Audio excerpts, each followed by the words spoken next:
Assalamualaikum warahmatullahi wabarakatuh.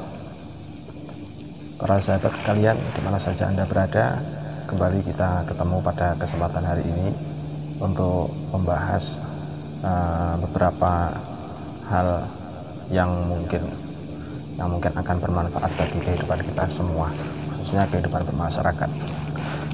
Para sahabat sekalian, manusia diciptakan itu memang tidak mampu untuk berdiri sendiri. Makanya kemudian disyariatkan yang namanya syariat tolong menolong antara sesama. Bahkan kemudian perintah ini dikuatkan oleh syariat dengan ditetapkan lewat firman Allah di dalam surat Al-Maidah. A'udzubillahi minasyaitonirrajim. Bismillahirrahmanirrahim. Ta'awanu 'alal birri wat taqwa wa la ta'awanu 'alal itsmi wal 'udwan.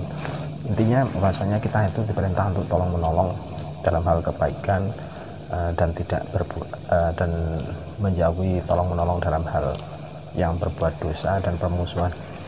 Para sahabat sekalian, di dalam fikih itu syariat untuk tolong menolong itu sudah diatur sedemikian rupa.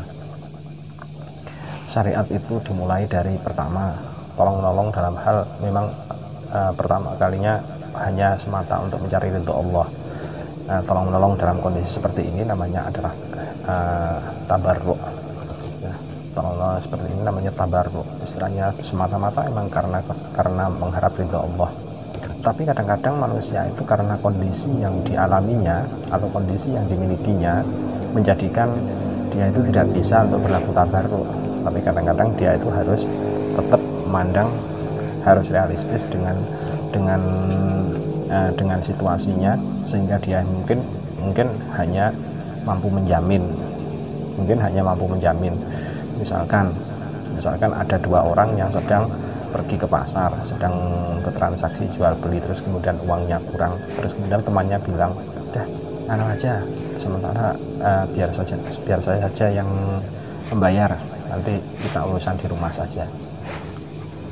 Tindakan yang seperti ini tentu sesuai dengan syariat. Akadnya namanya akad apa? Namanya akad kafalah. Kalau dalam syariat kita namanya akad kafalah biasanya.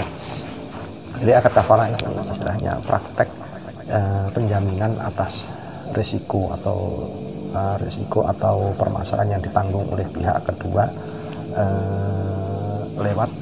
lewat keberadaan pihak ketiga.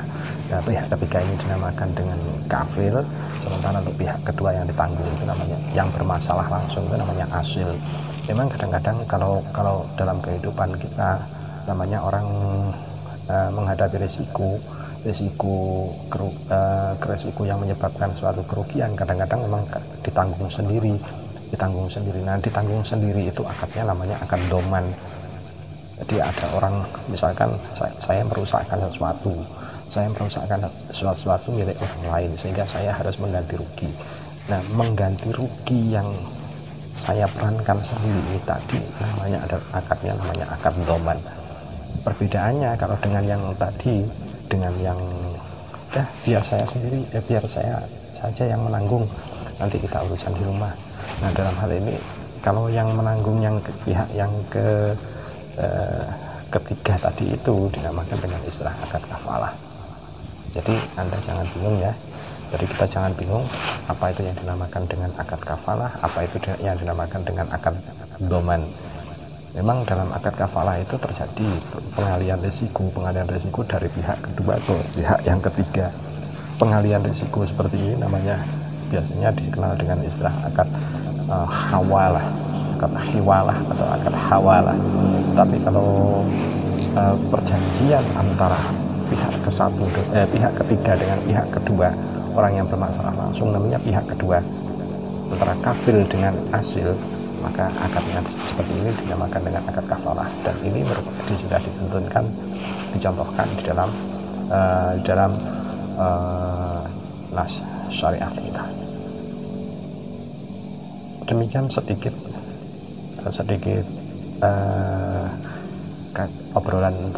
obrolan singkat untuk hari ini, untuk sebagai dasar untuk mendalami akad-akad yang lebih jauh, yang lebih rumit nantinya. Ada akad asuransi dan lain sebagainya. Assalamualaikum warahmatullahi wabarakatuh.